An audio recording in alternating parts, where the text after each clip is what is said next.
Hello my friends and welcome back to my channel, Joyful Jessie. If you are new here, I am Jessie. In today's video, I am really excited to share with you all how is it that I am going to be making my Puerto Rican style baked chicken thighs. Caderas de Pollo Asadas. So make sure to stick around and watch. So, like I said at the beginning of the video, I am going to be sharing with you all how is it that I make my baked chicken thighs. And in this particular case, when I make them, I can't say that I have a precise recipe for this because it changes a little bit every time.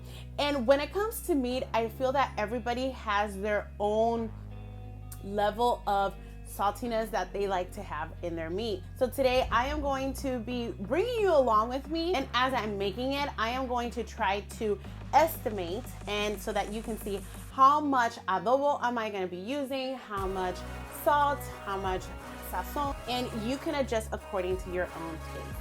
So it's not 100% precise, this many tablespoons, this many teaspoons, because I feel like, again, with meat, for me, it changes a little bit depending on how much am I making. And today I'm making a full pack of chicken thighs. So let's go ahead and get started.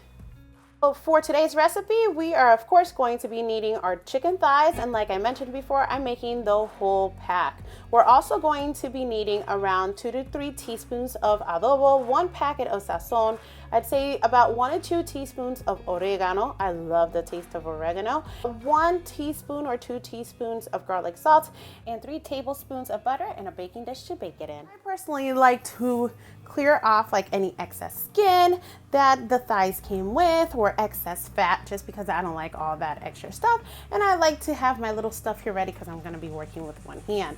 Now I'm going to start seasoning with my adobo first. I'm going to use a generous amount.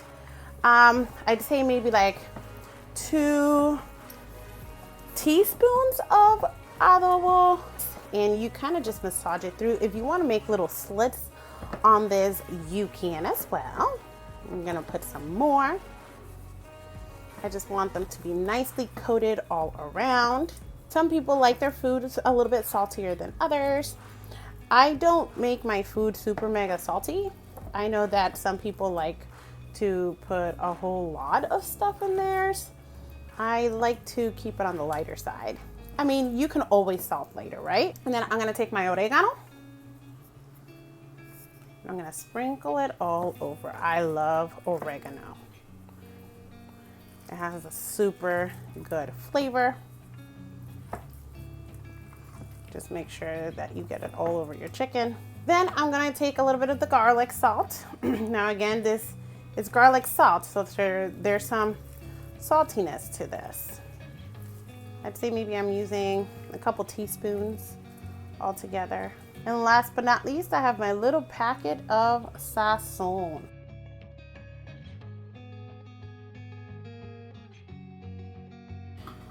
All right, my friends, I finished washing my hands, and now it's time to get our baking dish ready.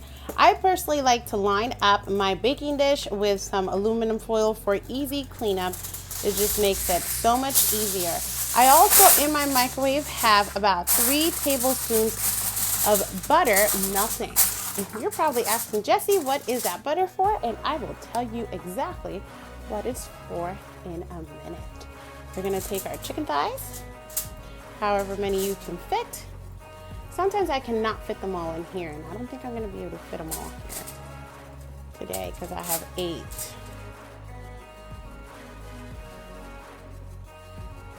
So I'm gonna take my butter that I have melted, mix it in a little bit.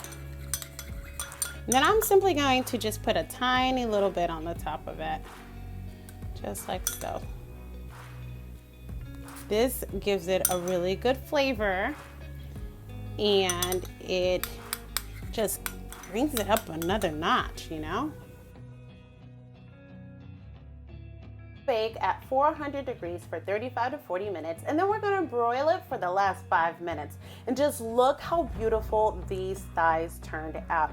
They are golden, they are nice and juicy on the inside, and they have a nice crunchy, crispy chicken. Now it's time to go ahead and give these a try.